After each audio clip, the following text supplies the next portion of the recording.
Hello, everybody. We're back with another episode of Professional Development. This time, we are going to be talking about a different Brella because all of the Brellas are they're just kind of in this state right now where they end up on this show. It's kind of sad, but here to help us try and dig ourselves out of the depths of despair is Keen, and I'll have Keen introduce themselves and their accomplishments and their knowledge of this weapon. So hi, I'm Keen. I've played Splatoon competitively since, I'd probably say earlier on in Splatoon 2. I've been on various teams, the most recent of them being Good Morning. If you look at the 10th video, that's done with Shadowwind. That was my teammate. We were buddies, Brella buddies, basically. So it's my turn on the wheel, I guess, for a few years. Today we're going to talk about Splat Brella. If you don't know me, again, done comp a few years. I've won some Nintendo tourneys. I'm sitting in a chair they sent me, so I got a pretty good background. I've done some X, I've done some rank grind. I've gotten like 2700 with Brawl and Splatoon 2, that sort of deal. So I love this weapon. It was really cool at its peak strength. Definitely one of my favorite weapons that's been in this game, so that's awesome. I do stream on Twitch. I upload on YouTube occasionally if I have ideas. Sometimes I'm been inconsistent on that. But yeah, between those, Twitter, if you don't know me. And yeah, we're just going to talk today about Brella. Let's start off, just so that I can start getting used to, the movement and the way that it's going to be. Let's start off by talking about gear. You can see my projection, right? Mm-hmm. Okay. So, this is what I wear on a 52 gal. So what should I wear on a Splat Brella? Generally speaking, on Brella, a lot of builds tend to focus on heavy mobility because the weapon is extremely short range and its damage values for the entire weapon class work in a way where there's more of a spread, meaning it's a bit more random when you're hitting people at a distance. So you need to get fairly close to your opponent to consistently 2-shot or 3-shot, let's say. You'll notice if you're at farther ranges, sometimes it takes like 5 shots, and that's not ideal. So mobility is a big one. Swim to close the gap, just swim away from people. When you open shield, disengage, that sort of thing. Run speed's really good to strafe too, because if you open and close the shield repeatedly, it makes it more difficult for the opponent to track you. So generally speaking, mobility is a heavy thing. I do see some builds, personally, I was a fan of Last Ditch if you place in zones, especially with this Brella, because it does have triple strike, so, its kit is meant to paint. Last Ditch can help a lot because the weapon did eat a lot of ink efficiency nerfs in Splatoon 2, so its ink efficiency is very poor, so that helps it a lot. But it's pretty much that, and mobility is what you're going to want to focus on with this weapon. So something sort of like this? Yeah, give or take. Some people go kind of crazy on the mobility, like 2+ mains, but as long as you have a decent amount, I think it's sufficient. All right. And by mobility, we're talking like a mix of run speed, swim speed, just run speed? Okay. A mix of them, because you need swim to actually, get near someone. Run speed helps you strafe when you're opening and closing shield when you're actually fighting people, so a combination of the both makes it trickier for them to hit you, and it makes it a bit easier for you to get into their range, because you're going to need to get pretty close with this weapon. It's only going to have decent kill times if you get, maybe like line and a half of range away from them, give or take. So from about here. It's very mobility based. Like, you need to be moving a lot with this weapon. Oh yeah, like that shot that I fired from 2 lines is doing less than 50. Yeah, it's very inconsistent the further you walk away from someone. You're very close, and ideally all the pellets will hit if you get the maximum amount of pellets, and it caps at 81. Alright. So, let's talk now about the general approach to engagements, both the game plan and the mechanics involved, because that is an area that I'm really particularly weak. This is something that I needed to learn a lot about on the Tentabrella video as well. First of all, what kinds of engagements are you looking for? Like, what is the goal of those engagements? Are you looking to splat people? Are you looking to distract? Are you looking to defend players? What's your overall main goal just most of the time? Like, you roll out into neutral, what are you looking for? I'd say a lot of the time with Brella, it's a very matchup-based weapon, so you kind of need to identify what you're going up against and saying, okay, that's good for me, I can engage that person. There are a lot of weapons this weapon struggles to deal with, so you simply try your best not to engage with them. For example, Charger has crazy multipliers on the shield that'll just melt it instantly. Wiper and Stamper are huge issues for this weapon. They have crazy optic damage and have more range than you. But Brella traditionally has had better matchups against a lot of shooters, particularly the shorter range ones, especially if they don't have bombs. If you don't have a lethal bomb, then Brella can actually have a semblance of like bullying it, sort of, because they can't really break the shield that easily. So it does really well against stuff like Aerospray, Dapple Dually, you know, V-Splash to a degree is one of the most relevant ones you could probably say. So you kind of just need to pick and choose, you know, what engagements you can do. A lot of the time, the way this weapon plays is sort of a distraction to help enable your teammates. You're sort of buying time and resources from the opponent because they're busy looking at you, so you can create openings for your teammates. Because again, this weapon's kill time is not great. Ideally, if you get really proficient at it, you can two-shot a bunch of stuff, but it's a mix of, you know, being good at that and then saying like, okay, I'm just gonna like distract this guy for a while and stall them out. Again, you do well against the short range shooters. You do pretty well against a lot of the Splatlinks as well. I'd say those are like good. Really, really bad is you can't really engage with a lot of blasters. You can't really engage with Splatana class, or chargers are probably like your worst. Okay, so we're looking for those kinds of engagements. So we're looking to get the attention of a weapon that you know you can 1v1. And then when you get their attention, you know, we talked about how the damage values are not going to be great from even, you know, splash-o-matic range. So what is the game plan for getting into range? Are you like going into a position where you know they have to push, or are you trying to take an off angle and sneak up on them? Like, what is your goal for how to approach one of the weapons that you want to be, you know, getting the attention of? A lot of the time with Brella, you want to isolate people because if you can force any of those good matchups into a 1v1 against you, even if you don't necessarily kill them, you're taking a lot of time away from them or forcing them to play a particular way. So, for example, if you see a splash by itself sort of just farming for crab, you might want to engage on that or just sort of, you know, force a reaction out of them. If you can manage to get like behind something like a heavy and force them to look at this really weird angle, they struggle immensely with you. So you want to do that. Again, it's a short-range weapon. You need to be really close for it to be effective, which goes back to the mobility thing, and that's why that's really important.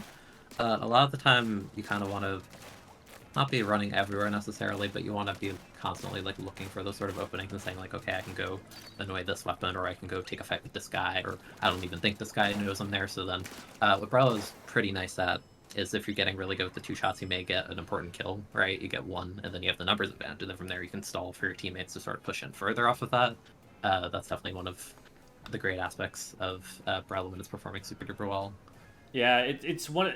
I think one huge thing, now that I'm thinking about it that way, about this weapon, is that most of the time at top level play, you're going to see, as soon as a fight breaks out, it's going to be just back forth, back forth, back forth with trades. Like, the first person who got the pick is immediately going to get traded back, and then they're going to get traded back by their teammate who came in, and you get like 3 or 4 people going down at a time immediately. But I feel like with Brella, if you were to get a pick, then you just put your shield up, and now it's a waste of time for them to keep trying to trade you. And they're probably just going to go down if they keep trying to trade you too hard at that point. So if you get one cleanly, I could see it being like easier to snowball off as the rest of the team, because now they can keep themselves alive long enough that it's prohibitively difficult to go after them for the trade. Yeah, it sort of strikes me as, I think, sort of similar weapons that may not have a shield, but sort of play similarly, where it's very difficult to pin them down. You know, how mobile Wiper is, or how, like, an Ink Rush may just, like, run around you, and it becomes very difficult. So it becomes a question immediately of, like, oh, do we have the ability to all focus this player to get rid of them, or do I have to just, like, let them be and try and, like, run away myself? Mm-hmm. Like, it puts you in this really awkward scenarios where you're forced to make a decision. Okay, that makes sense. So let's talk about the mechanics really quick, because I remember that there were a couple of times in Shadowin's discussion, especially of the combat mix-ups with the Brella, where when are you opening the Brella, when are you jumping, when are you revealing yourself from cover, when are you moving forward, when are you moving backward. There were some aspects of that I think went over my head a little bit, and so I want to kind of pin down exactly like what your general movement pattern is going to be when you're engaging in a fight, and how to like keep yourself as safe as possible, how to get the most use out of the shield. So he talked about a concept that he called flaring the Brella, which I think is something that, like, let's start there, and like, what does that phrase mean to you? Does that ring any bells? I was thinking that initially, because I think majority of people do call it shield flaring. The idea of shield flaring is basically, whenever you do a shot with Brella, if you hold the trigger down, then the shield begins to open. So the idea behind shield flaring is basically you take your shot to do your damage, paint, whatever, all of that, and then you immediately like hold it so you open shield. So shield flaring is like it doesn't necessarily have to be fast, but a lot of the time it's like the bro is like walking back and forth, constantly shooting, open shield, move a bit, shoot again, open shield, that sort of thing. Just sort of a repeated version of that, and there's a lot of mix with that. And again, this is what I talked about, where you have to be like super mobile with weapon. Run speed helps a lot because they have to sort of hit you with a lot of weapons when your shield isn't down. So it could be a case of like, oh, you're walking toward them and shield flaring to put them on the pressure, or you could be like walking away from them and opening the shield. You don't know, you can hold the shield for a bit, but not for too long because eventually it will detach. And generally speaking, that's not really a strat you're ever gonna go for outside of really niche circumstance effect. That you don't really tend to detach the Brella shield very often, because if you do, like, your mobility is a lot more limited when you have the shield open. So that's why it's sort of, you need that mix of like opening and closing. Otherwise, you're sort of just standing still. It's easier for people to just sort of just like throw all their hitboxes and stuff at you, and maybe like break the shield, potentially get rid of you immediately as well. So again, it's like you need a really good understanding of movement with Brella to make it tricky to hit you, but you also need to be able to hit them while you're doing all this weird movement. Mm-hmm. So it gets like kind of tricky, and you manage that on top of the ink tank because it's a very incongruous weapon, to say the least. Let's talk about that evasive movement a little bit. So like you engage on this player right here. Let's just say it's a random short range shooter, and so you're about here or so, and you fire the first shot. You've got your shield up. Are you like jumping while you fire that shot into holding the shield out? Are you standing still? Are you like moving left and right? Are you trying to get toward them? Like, what's your typical habit going to be there? I'd say it depends on kind of weapon you're fighting. A lot of the time when you get, ideally, in this game with any weapon, but especially with Brella, you want to be the one to get the first shot off. So if you get the first shot off and, you get this with experience, you know how much damage you're doing. It's still inconsistent, kind of hard to tell, but if you got a very strong hit on them, then in those kinds of scenarios, you can immediately go for another shot because it may be, you may win that fight immediately. But if you get like a weaker shot, then you're going to have to go into sort of the movement thing. So a lot of that is, weapon dependent. I think a simple example that was really common in Splatoon 2 was Brella has a really positive matchup against like normal duelie. So basically what you did is you could shoot at the duelie. And normally what duelie wants to do is like roll, to maybe get out of someone's range or just, act as a mix-up, that sort of thing. Brella was really good at that because you could shoot at them, open the shield. If they commit to a roll, duelie can't shoot, regular duelie can't shoot while it's rolling. So that's like the opportunity, if you want to call it that, to shoot them again, basically. So you kind of need to understand like where that like quote-unquote opportunity is versus a lot of weapons. Brella, it's more apparent on weapons with a lot of end lag, let's say. So blasters are generally difficult, but range blaster, if you get on top of them, is really a lot simpler because if they commit to a shot, shoot your shield, they're stuck in a ton of end lag. Like, you can go for a shot again in that kind of moment. It gets a lot harder with the really mobile weapons with, like, basically no end lag. It gets tricky. But, the dueling thing that applies to Dapple, yeah, their rolls are faster, but they're also really short range. So you can kind of, get a lot of advantage from that. But when it comes to the movement thing, a lot of it's kind of just understanding, like, what can I do? What can they do? What should I expect them to do? That sort of deal. But again, you do kind of, generally speaking, want to close the range, but against, like, the really, really short-range weapons, you can actually play maybe a little bit further away. But ideally, you want to just make it as difficult as possible for them to get you. But you're, like, ideally two-shotting, like, ideally everything if you get on top of them. But it kind of is that awkward sort of dance, I guess, when you're trying to, like, close the gap. But I think a really funny matchup would be, like, Duelie Squelcher versus Brella. Because basically the Brella's like, I want to be on top of you, but the Duelie Squelcher's like, I never want you on top of me, so I'm just going to roll away. So it's one of those, like, no one's really doing a lot kind of matchups. There's a lot of silliness with Brella in that sense, but that's also kind of the fun of it, I guess. So, like, we're fighting let's say we've got a splash in front of us. And we're at this range. We hit a weak, first damage shot. They start, firing at the Brella shield. How are we trying to deal with that? Are we trying to wait for them to stop shooting at us and then fire the second shot? Are we trying to make them miss? Or is it just difficult to flowchart? Flash is a good example given how common it is, and I think as a main weapon, Brella can actually do well. The idea of what for the splash is sort of to use their movement to make it really difficult for the Brella to hit. So, as the Brella, you want to close that gap as best as you can. So Splash is a really mobile weapon. So basically, if you shoot, they start shooting back at you. You're going to start implementing the thing where you're strafing and then you're shield firing because it's one of those examples of a short range hero that doesn't have a lethal bomb to throw at the shield. So it struggles like if it's by itself, it's going to like struggle to actually kill the Brella. So in those sort of scenarios, you're trying to close the gap as best you can. But you have to be really careful. You can't overextend necessarily.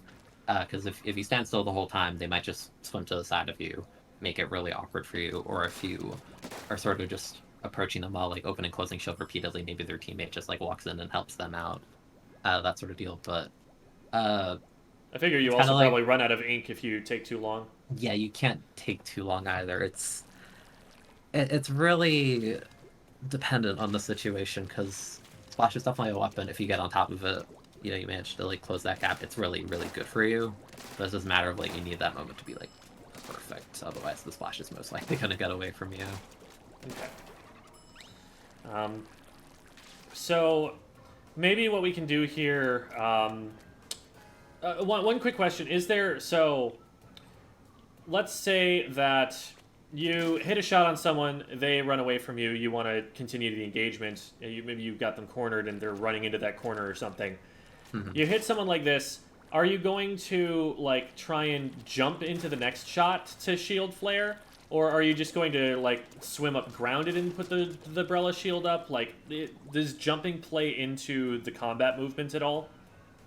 I'd say you jump every now and again, but I don't think it's as relevant with regular Brella as it might be with Tent, because it doesn't have like as much end like as Tent. The positive thing with Brella as a weapon class is no jump RNG, so you don't have to deal with like randomness. The randomness is purely like range dependent, basically.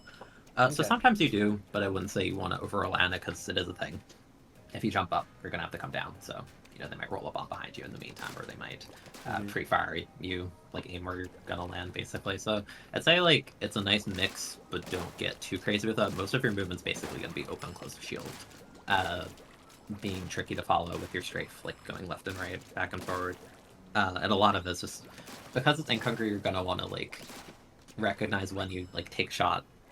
Maybe do like 3 shield flares, something like that, and then maybe like swim somewhere else to recover a bit of ink so you can like continue the engagement. Because if you're just like, you could theoretically just open a close shield for a very long time, but then when you run out of ink, like you basically got nothing to do. Then there's like no option left, and that's not what you want to happen. So you keep yourself to 3 shield flares on a full tank, and then after that you're just gonna disengage. It can vary, but you need to watch your ink tank a lot. In the context of the question of if there's a guy in the corner, generally you're going to want to push out, especially if it's one of those positive matchups like a Splash or something, because if you're like if both players are like mechanically evenish, I think the Brella should theoretically come out on top of that. And you can sort of chase certain things again, the positive matchups like Splatling, if Heavy's by itself sitting somewhere and you sort of like shove them backwards, so you can go push that, but you're never really gonna. Ideally, you're not going to want to like push those like awkward matchups that are really bad for you unless someone is definitely going to help you, but on an individual sort of level. Does a Heavy at full charge not shred your entire shield? They would have to unleash basically the whole thing, and that sort of ties into the thing where it's like, yeah, it does the damage, but like meanwhile they're going to have to track you the entire time as you're walking back and forth and like shield firing open close shield basically. And I guess that sort of ties into another thing that's important with Brella, is stage geometry is like always important, right? Any weapon, but especially Brella, because the thing is, you have the mobile shield. So what like a lot of really really strong Brella players will do is they'll sort of like put you in that awkward scenario where they're pushing you right, and you want to shoot back at them. But even if they're low on ink, what they'll do is they'll have like shield open and then like sort of like squeeze like behind. They'll like stand next to a stage object. Right, like if you open shield next to that block, yeah, they'll like hide behind the wall. It just went up. It was like I was actually holding a Brella to protect against the rain. Yeah, there's silly interactions like that. Tent actually has some like interesting tech with that for sure. But a lot of really good Brellas they'll like abuse the geometry to make it really difficult for you to hit them like between the shield and the geometry itself. I remember like in 2 when I was sort of like grinding scrims trying to get better. I felt like a really strong Japanese Brella, and I felt like every time you wanted to take an engagement with them, even if it was like quote unquote good for you, they would always just like hide behind a piece of stage geometry, and it's like if you're not like a blaster or like a machine or something, it's like so difficult to actually punish. And you could do that between like the fast like swim speed because you're wearing that ideally, and like run speed to sort of like creep behind that. So it's like this weird thing where sometimes you'll use the geometry to sort of like creep up onto someone, or just like you force a reaction out of them, make them like panic, and then you sort of just like go behind the wall, and then you can kind of just like watch them and be like, all right, like now what are you gonna do? And meanwhile you're like recovering and all that. Yeah. Okay. Because Brella does have the shield, right? But you don't want to like stand in the open because generally speaking, it's not like a great thing to like Yeah. constantly just be in line of sight for everyone. So you want to like step out from a position that you can then back up behind once you need to, and then come back out as soon as they try to push any further forward. Like I'd you're say able that to hold that angle. it's like a thing. Just like be mindful of what's around you, because if you can learn how to do that on top of the shield, you give the opponent like very like few opportunities to like actually get you. So like the heavy thing, for example, like it's the thing where you're forcing them to blow their charge trying to break the shield because they're scared by you. So you can do the thing, right? They start shooting at you if you have your Brella shield open, right? And you sort of like flare like somewhat closer to like a piece of stage geometry, and then you're like already behind it. And meanwhile, they spent like their entire charge looking at you. Did they kill you? No, but you got the value because they wasted their time looking at you, and they didn't necessarily kill you. They're still looking at you basically because they have to respect the fact that you're there. Mm-hmm. Because again, Brella as a weapon class is basically sort of a distraction slash resource drain weapon. Like you want the opponent to like waste their time and like throw bombs. It's like the common one everyone does, but it's like you may throw bombs at me, you may kill the Brella, sure, but then you have like a lot fewer resources to deal with like the rest of the team. Let's Mm-hmm. Yeah, that runs you out of your ink tank doing it, and so now what do you do against the player pushing you? Yeah, exactly. All right.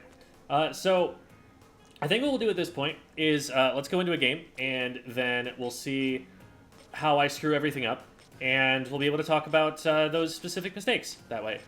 Of the rotations available in the Anarchy here, it's Clam, Inkblot, Manta versus Zone, Sturgeon, Mako. Which of these would you say you'd rather play a Splat Brella on?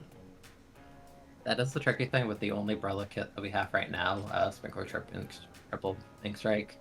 It's very tailored towards zones specifically, but it does also bring into the question of like what map designs are good for Brella. Generally speaking, the maps Brella likes are the really flat maps with a lot of open space because it gets really tricky and you're gonna have like weapons like machine and more AoE and all that on like really elevated, inclined, awkward maps. So in Splatoon 2, for example, I would always say like, oh, Black Belly is like one of the worst Brella maps in the game.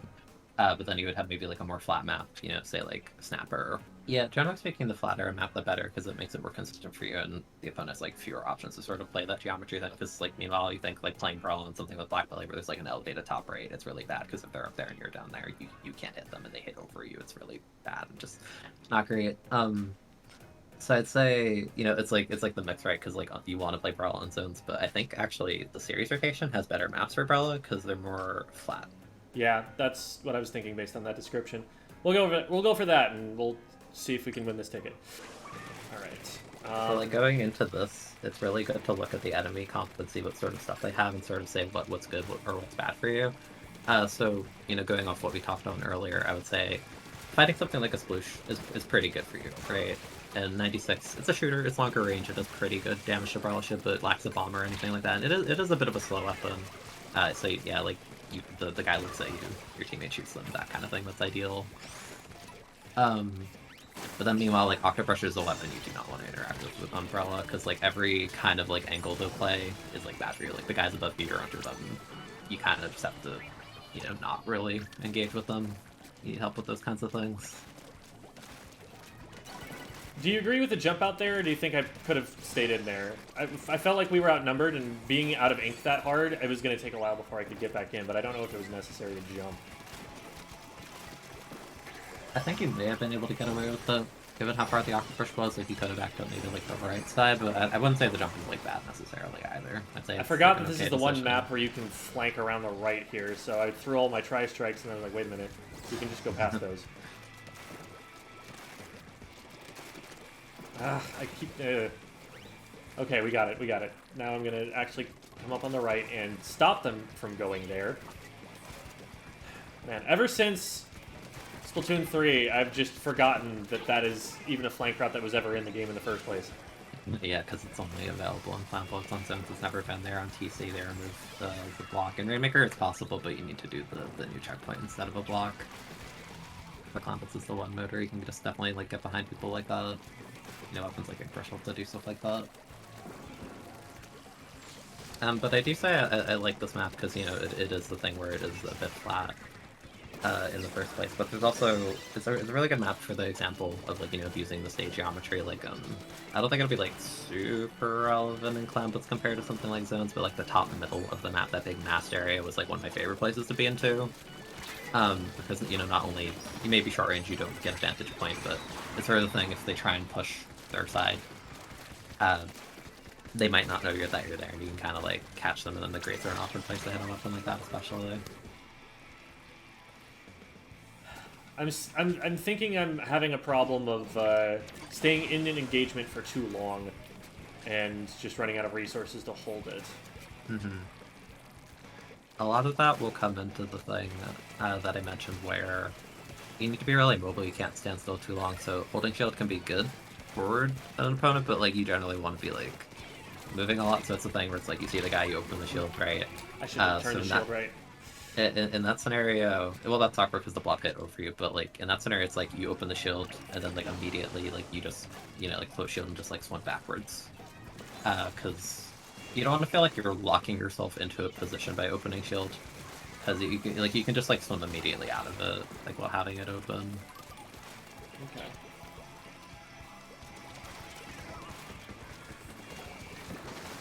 Your teammate help you there, which is really nice. Yeah, I tried to give them a way out with the paint, but it wasn't fast enough. Oh. Is there like an optimal painting pattern, or are you just like kind of walk and shoot? Brella paints kind of sort of splotchy lines. Its paint output is okay, but it does get tricky because if you're too focused on painting, you'll never have enough ink to fight. So generally, you might want to paint like, I don't know, like 3-4 lines to like clear an area, and then Like sort that. of like regain your ink. Yeah, and then if you take an engagement, you'll have the ink to actually do it. Because definitely this is like one of the worst weapons you could have if you run out of ink.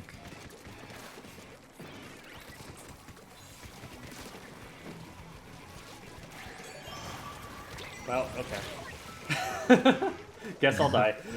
Yeah, I will say the turning speed of Brella is really, really slow when you're holding the shield open, so a lot of the time it's just simply better to shoot again and then just reopen the shield, which is sort of why like, the flaring thing is important, right?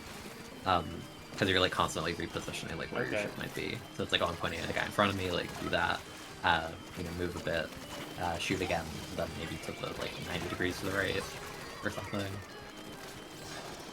Oh my god. I thought I was going to bump him into the corner with that, and that did not happen. To the tent, maybe.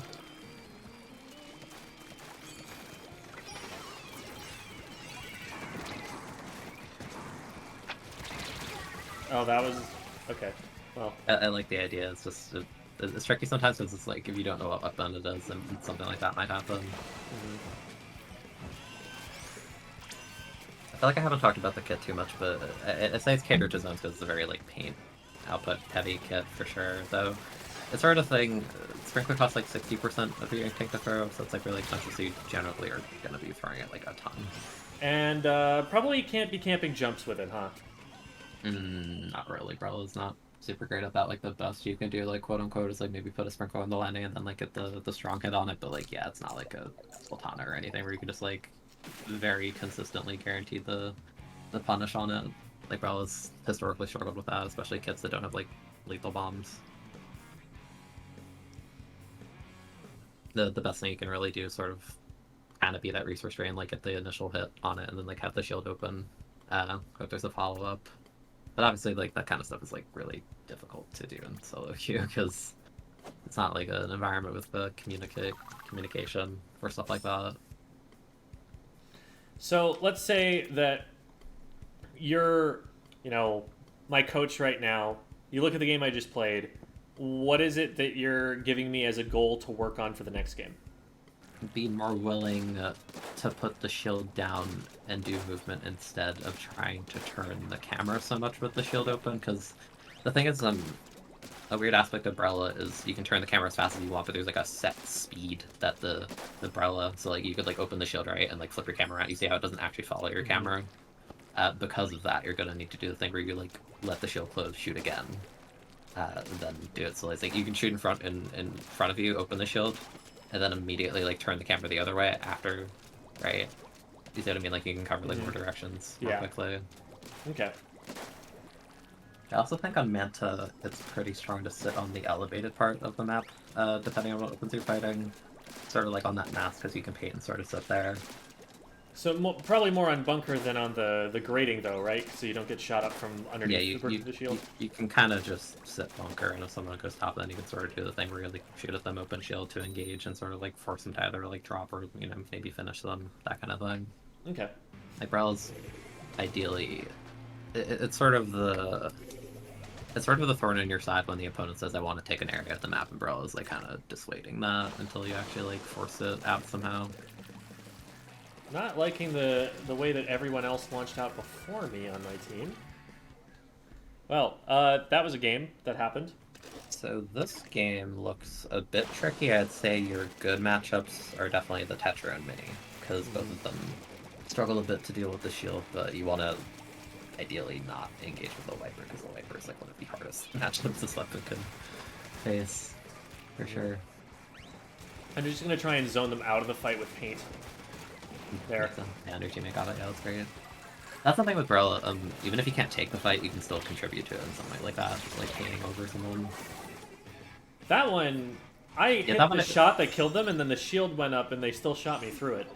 Yeah, unfortunately, that's just the latency part. I think you played that well, and sometimes you just lose engagements for reasons like that.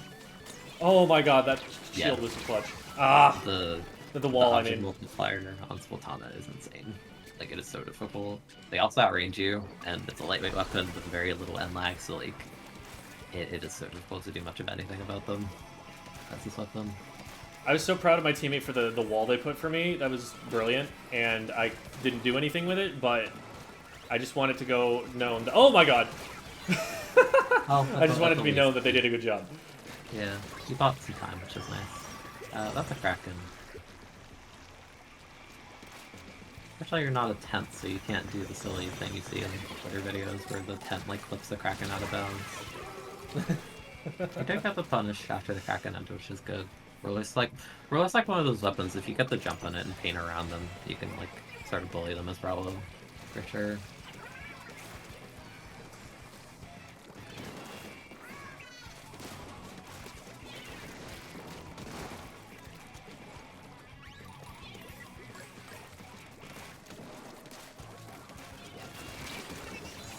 That was a good 2-shot. Oh boy. Yeah, that's kind of tricky too. We won the hammer duel, let's go. I think, yeah, it's any hitbox of the hammer, even like the weak hitboxes actually break every Brella shield. Wow. That's crazy.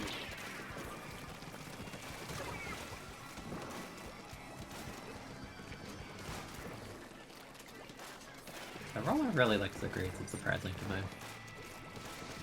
What is this ring around the rosy game? Oh no, I'm out of ink!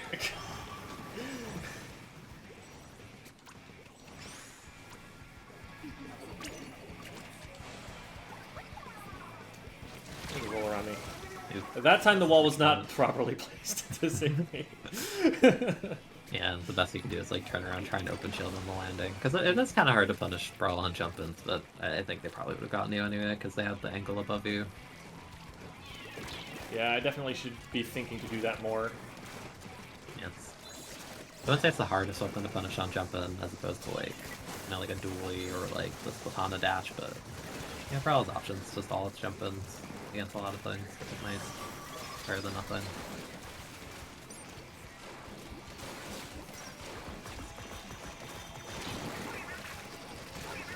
Cool, okay. Sometimes you don't even need the shield to be the bait for your teammates.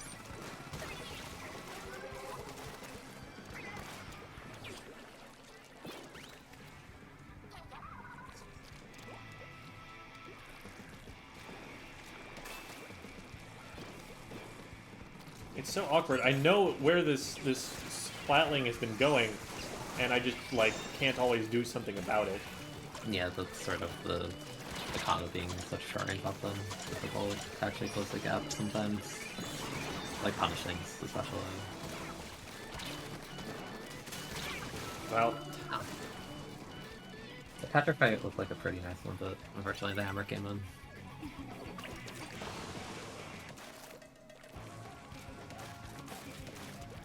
Well, we're doing pretty well. That was a big score. And with only a minute left. So I'm liking the look of things.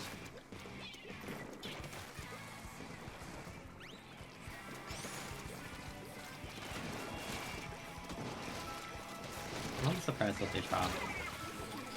So for example there, when I talked about the thing earlier where it's like there's like that window to shoot at them, that's kind of it with roller. So like they hit your shield but didn't hit you, so in that moment you're supposed to drop the shield and shoot again because there's enough of a window for you to do that, and then you can like block the next shot. Oh, So a lot of that I got is greedy there. awkward. Yeah, a lot of it's awkward and comes down to like sort of understanding like like frame data of weapons and just how easily can they hit you, that kind of thing. Some are easier to tell than others. Again, like laggier weapons like a Dynamo and Rage Blaster are much easier to identify those things. Alright, ticket's not lost yet. It's tough because with something being matchup dependent, it's like we could talk about every weapon in the game and how to play against it. Yeah. We could not do that in a reasonable amount of time on a YouTube video. No, that's why I kind of just said like Blaster Charger, Splatana, really bad. Shorter range shooter, dually, and like some spot links are like good for you. Okay. You could go into the details of that and take 10 years and then all that stuff, but I think that like generally gives you an idea of like what to fight, what not to fight. A lot of it comes with experience, as it does with like every weapon. On the Brella, do you find that you tend to have low numbers of deaths? I'd say it varies. I wouldn't say it would be a low number, but I wouldn't say it's like a high number either. I'd say like somewhere in like the middle.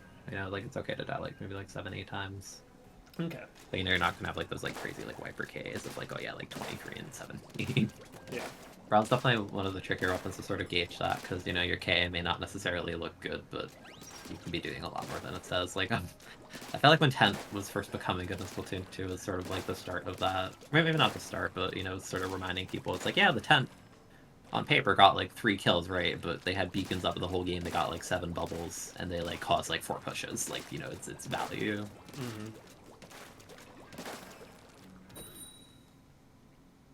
Like, I feel like the opening engagement on that game, I painted someone's feet and distracted them to the point where my teammate was able to go in and get the pick. And like, I feel like I contributed to that, and it would not have shown up on the scoreboard at all. Yeah, exactly. It's also, a case of kits. Some kits just naturally lean toward a bunch of it. So it's like Undercover Umbrella, in theory, is like one of the worst weapons at killing, but it'll get such high Ks because Ink Mine is just incredible at getting against all the time. So we want to be getting out of here.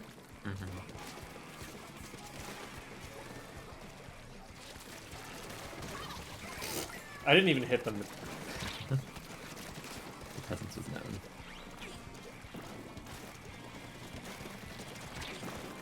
This is probably a mistake. Ooh, boy. Yeah. That was not the time to drop the shield, but I was also running out of ink. I just got too far forward on the uninkable turf. I need to respect that more.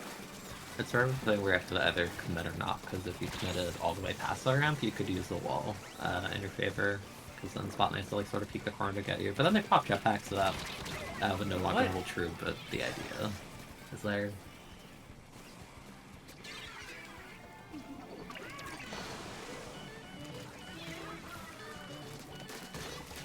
Haha.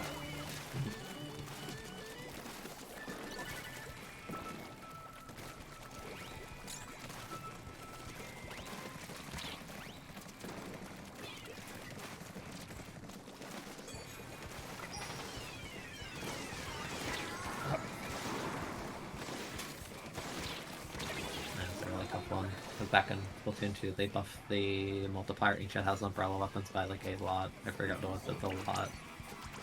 Because it used to do basically nothing. That and like they could still get you. Because it sort of acts like the sour spots can hit behind your shield even if they're hitting you to the side. So it's also tough. Oh yeah, there I want a bit of use movement. I'm probably gonna die to this, yeah. See, you did die, but you did the thing where the person was shooting at you, you went behind the pillow so they couldn't get you, their teammate had to do that, like stuff like that is good.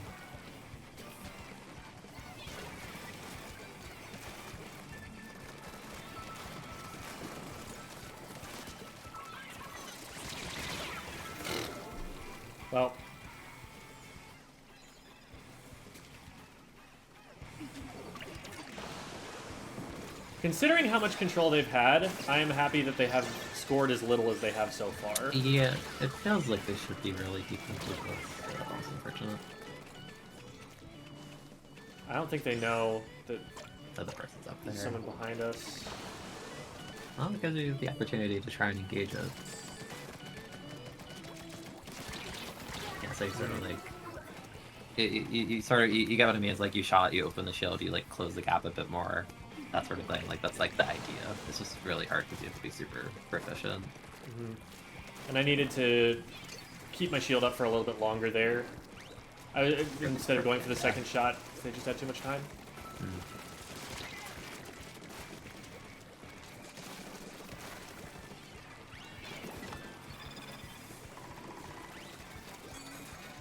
I have no idea where the brush went. Yep, there.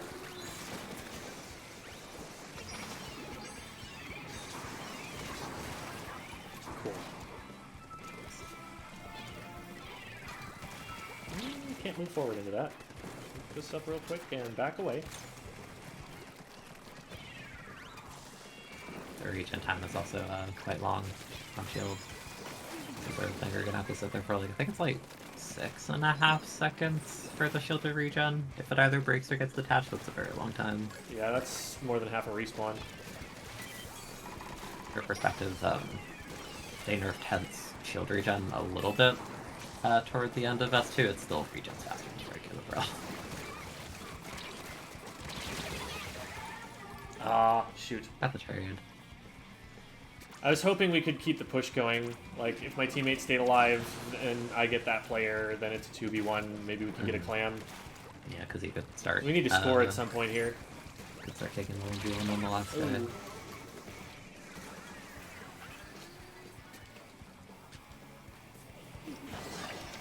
I need to be more cognizant of like what angles have access to me, I think, so that I don't commit to a shield going up at an angle where I can get flanked from. But yeah, I can see it. Brushes just don't care, huh? They do not care about my shield. It's sort of the one they can swing over you. That's like one of, I feel like it's like one of the few matches where it's like you actually want to play it a bit farther of a range, because yeah, you won't maybe two-shot them necessarily, but you have to make them like work and come to you. Yeah, if they're on like high ground. Yeah, I needed to waste more time there because my teammate actually could have helped me there, but I didn't survive long enough.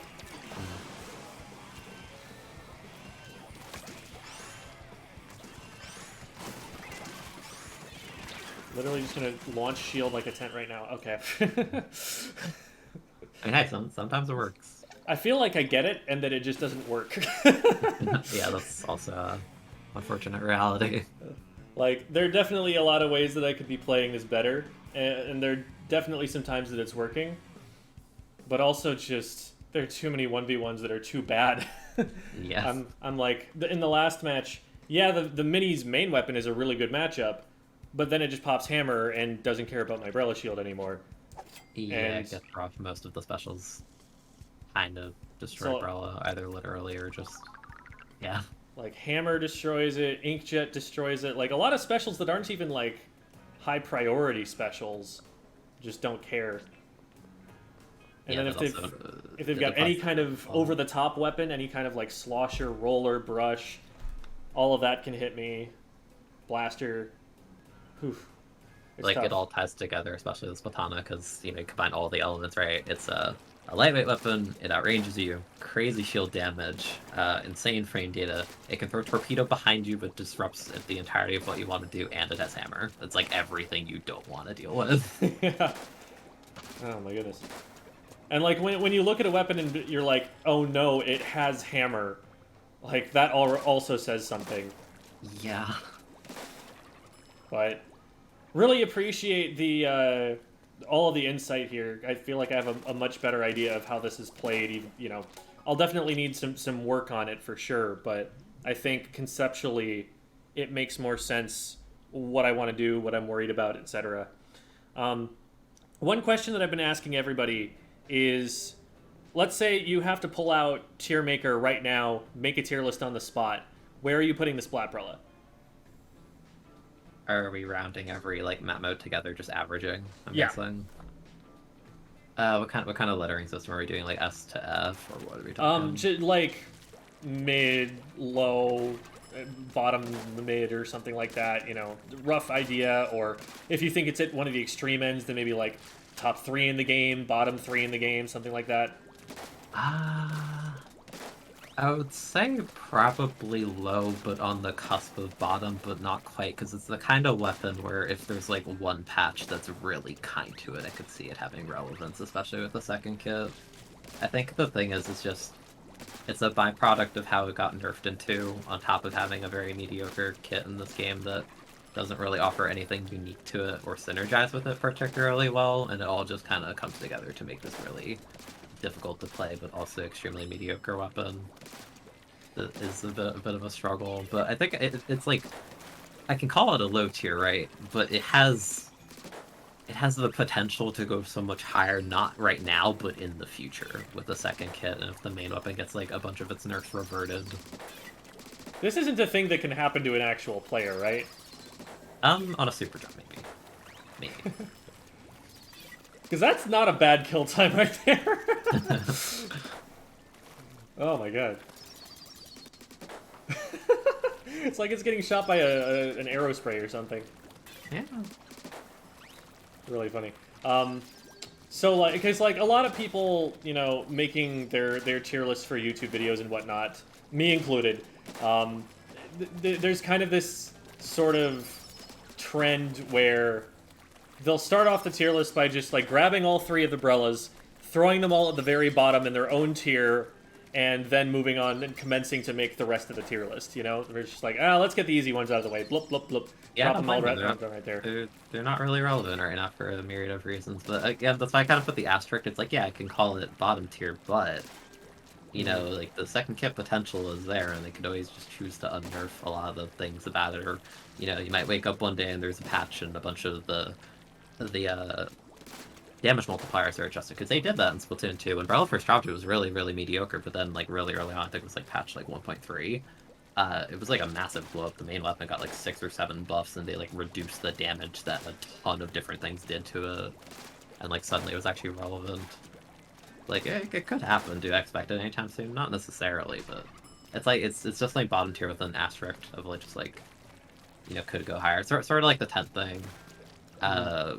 Like tent's also like one of the worst in the game, but I think part of this also just like it's really dysfunctional, and like it has like vacuum attached to it that emits like other things. If it were to be Definitely like a not. specific mode tier list or something, like you were talking about, like, is this just an average of all things? Like, is there like a mode in which you're like, yeah, you could run this?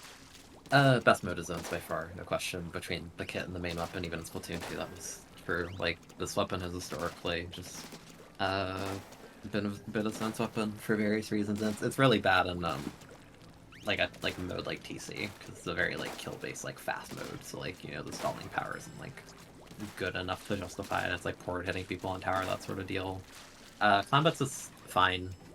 Rainmaker, I wouldn't recommend it, because not having a bomb and just slow kill time and all that sort of thing. Like at least in 2, because you had auto bomb and spot bomb rush, it was sort of like that like X factor to it, but like that just doesn't exist in this game right now. And again, it's just like you have sprinkler plus trip strike, and when you have options in this game like T-Tech or US Flash, and even then you see top players like Yo, and I agree with them to an extent, where it's just like, yeah, it's not theoretically bad, but trip strike is a bit awkward sort of deal. So it's like when those are like your best trip strike weapons, and it's like a functional shooter, and then this is a trip strike weapon that like barely functions as like a trillion bad matchups, like, yeah, this is the bottom tier, like, no question. Yeah. Because my thinking on like the tri-strike is that with a T-Tech, you have bomb, tri-strike, tri-strike, tri-strike, bomb. So you basically have these 5 lethal things you can throw at them. Whereas with this, you have sprinkler, tri-strike, tri-strike, tri-strike, and then throwing another sprinkler gets rid of the first sprinkler. Like, Yeah, like the quote unquote like best games I've had with this game, Umbrella, is like simply those platforms getting very simply playing like the paint bot, and like getting like 2700 paint and like 10 trip strikes, and like stalling out slash winning your engagements. But like that's like the best you can do with this weapon right now. Like this thing is desperate for buffs. It's desperate for another kit. gotcha. Well, my condolences you know, and to all Brella players who may be watching, because it has been a sad story so far in Splatoon 3. But best wishes to you and your kind for future buffs, for them to maybe fix the shield or something. You know, whatever they can do for the Brella definitely needs to be done at the moment. But I appreciate you helping me understand the best that it can be played at the very least, and this will help a lot with anybody who I need to coach on it as well. So thank you on behalf of them as well. Do you have anything that you would like to plug? Any social media, any content you're making, or anything like that? Yes, but I will say on one more note about the weapon itself. All I gotta say is if you're still playing it, you still love it, I'm happy. It can literally only go up from here. It cannot get worse. It can only get better. Yeah, if you like it can only get now, better. whoo boy, are you gonna like it when it's good. Listen, Undercover is objectively awful, but the Reslider buff combined with Ink Mine makes it slightly more playable. Like, it can only get better, trust. Like, if any weapon's sitting here in the game right now and you're like, oh man, like, this might get better in the future, it's this entire weapon class. It is, like, desperate for anything. So, you know what, one day, we'll see what they do. Beyond that, again, I'm keen. I do stream on Twitch fairly frequently. I upload on YouTube every now and again. The schedule kind of varies on that. I hope I helped a lot of people. But yeah, it's like pretty much like Twitch, YouTube, and I'll have you Twitter. send me those links to your socials so that I can put them in the description of the video. So if you're looking for Keen's stuff, if you want to see somebody better than me playing this weapon, then I will give you those links in the description. So go click on those right now and go and watch better Brella playing than you will find from me. If they want to see me suffer, I am actually in the midst of it. I started streaming it the other day. I want to get 5-star in Undercover Brella, and I've been trying that next rank, so that's been an experience for sure. What power have you been able to get on it so far? My zone placement's been terribly, but the maps are really poor for it. But despite that, I'm playing in what is that? I always forget the region names. There's Takaroka and Tenetek. Tenetek being the west and Takaroka being the east. I'm playing Takaroka Division. And I know Undercover is one of the worst weapons in the game, and I always say Undercover's like worst mode is Rainmaker. In spite of that, we're still like about 2,500. I don't know. I don't think we should be there at all, honestly. But you know, sometimes you just get away with stuff because people don't know what your weapon is. They never see it. They kind of look at it and say, "Yeah, that weapon's bad," and then you just lose to it. And you're like, "Oh, okay." Thank you so much, Keen. And you have a wonderful day, and hope y'all watching enjoyed and learned something. End of video. Bye!